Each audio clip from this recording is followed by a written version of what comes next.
Lower, lower, lower on top of the smoky. You will remember to wash your hands before you eat anything.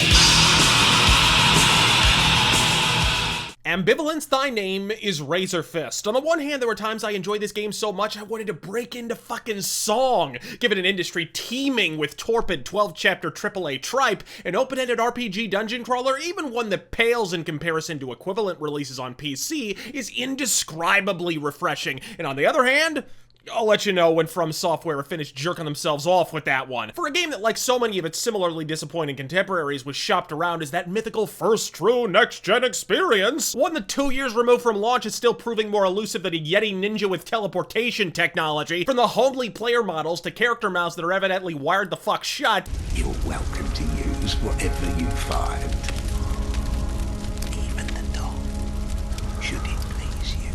To plasticine textures with a color palette only slightly more varied than a fucking clan rally. Cut the frame rate in half, and I'm not about to pretend this game couldn't have been released on PS3. You mean to tell me this game was in development longer than Caitlyn Jenner's face, and still needed a 3GB day one update to be halfway fucking playable, but it still looks like this? Now, I'm admittedly in no position to criticize. If I had to work under similar deadlines, I'd need more extensions than RuPaul, but you're telling me if I smash a crate to pick up a fucking blood vial 9 playthroughs ago, the game will go back to the Battle of Antietam to record its exact location and refuse to spawn it ever again. But with 8 gigs of RAM at the PS4's disposal, if you close the game without pedantically opening the system menu and manually selecting the exit game feature, well fuck! Suddenly Bloodborne has untreatable fucking Alzheimer's. A system menu I'd hasten to add, even in offline mode, once again lacks a basic fucking pause feature. Cha bro, like pausing is for casuals, yeah? And what are the glorified fucking tutorial billboards I'm stumbling over at regular intervals? That hardly strikes me as semen draped in a porn star's chin hardcore. I played Mario Party games with less condescending tutorial mechanics, so before you preteen pissants regale us all with your wildly original get good exhortations, try playing a game with something above the fucking brainstem. Collision detection, while marginally improved from the relentless ricochet effect of Dark Souls 2, still errantly oscillates between enemies that can't decide if they're Colossus or fucking Shadowcats. So wait, my weapon glides through a brick troll's aorta like I'm mincing fucking tofu, but if my gnarly pimp cane should make inadvertent contact with a wall constructed of an identical fucking material in the process, it bounces harder than a TNA paycheck?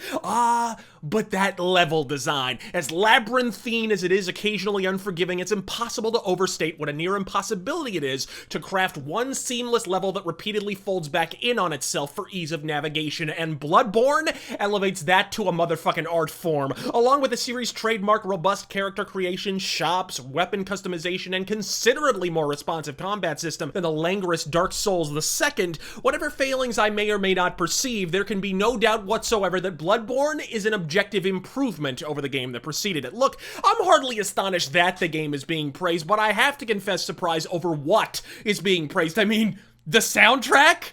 Am I seriously gonna have to be the guy to ask, what fucking soundtrack? Sure, you have music and menus, and if you're within 9 feet of a boss, you're pummeled with a choral track that's gaudier than Slick Rick's class ring, but for 90% of the playtime, you're rocking out to the melodious aria of fucking nothing. But hey, if utter unremitting silence constitutes musical brilliance, let's all cross our fingers and hope Justin Bieber decides to record a cover album. But if the soundtrack is minimalistic, the plot is fucking incorporeal. Look, I've already read H.P. Lovecraft. I don't need a hollow facsimile with a handful of Dickensian post-it notes standing in for an actual fucking narrative, or a generic pube covered in werewolf chunks and menses standing in for Francis Wayland Thurston. And before you rapid-fire 50 links to some official Bloodborne wiki like some obsessive-compulsive, overly caffeinated ferret, assiduously itemizing each agonizing detail of the story I wasn't treated to in the confines of the actual fucking game, I'd like to take this opportunity to cast some harsh illumination on the sky-splitting irony of the very same hostile RPG Codexian dipshits that rightfully reviled Final Fantasy XIII for handing the player a jargon encyclopedia with a note attached that read IOU1 plot,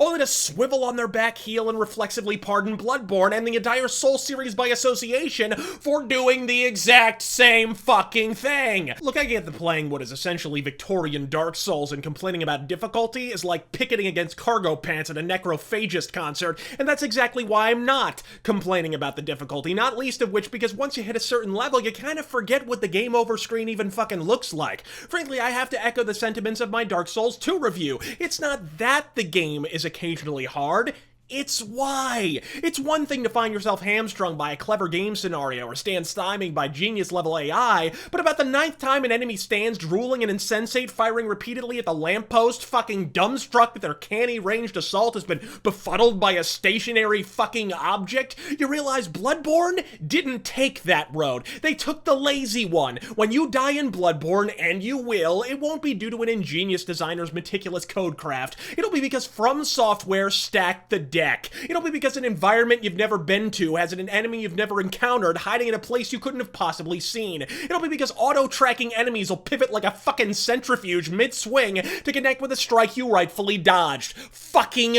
period. Really, the word that springs to mind most consistently where Bloodborne is concerned is repetitive. Sure, for the most part, FromSoft have done a serviceable job peppering wildly divergent phylums of perpetually respawning enemies through every grayscale ghetto in Bloodborne, but how many times do I have to whack the mange-ridden lunge-happy pygmy werewolf babies exactly? Mind you, citing lunge-happy as a distinguishing characteristic in Bloodborne is like using weight problems to narrow the field of Walmart clientele, because whether it's the size of a building or the size of an eyelash parasite, whether it hauls ass like a dead island zombie or drags ass like a freeze-dried sloth, even if it has no physically manifested legs to lunge with, as Lemmy is my witness, the enemy will have exactly 2 settings: lunge and lunge hard with a vengeance. Variety. And can I just say that predicating your entire leveling up system on whether or not you've recently encountered a boss, particularly when boss fights are spread wider than Olivia Munn around a TV executive, is a strain of retardation only the politics board at 4chan can truly understand. Now, admittedly, this never elevates to a full-blown irritant thanks to insight points becoming positively superfluent after the player hits level 3 or so, but nothing about that fact absolves it of its latent clunkiness. You don't become a better mountain climber for looking at a picture of Mount fucking Everest, so why the dangling dick shaft would catch inside of a monster make me better at fucking killing them? Which brings us at last full circle to the aforementioned ambivalence. For all these complaints and their positive counterparts, I would be lying to each and every one of your faces if I didn't say I enjoyed myself even a little while playing Bloodborne. Would I have loved to have a coherent story attached, one that doesn't incite Lovecraft's moldering corpse to file plagiarism litigation? Fucking A right I would, but it accomplishes exactly what it sets out to do, to be an atmospheric, minimalistic dungeon crawler. So if that's all you're looking for, I say blast some Malmsteen with your PS4 custom soundtrack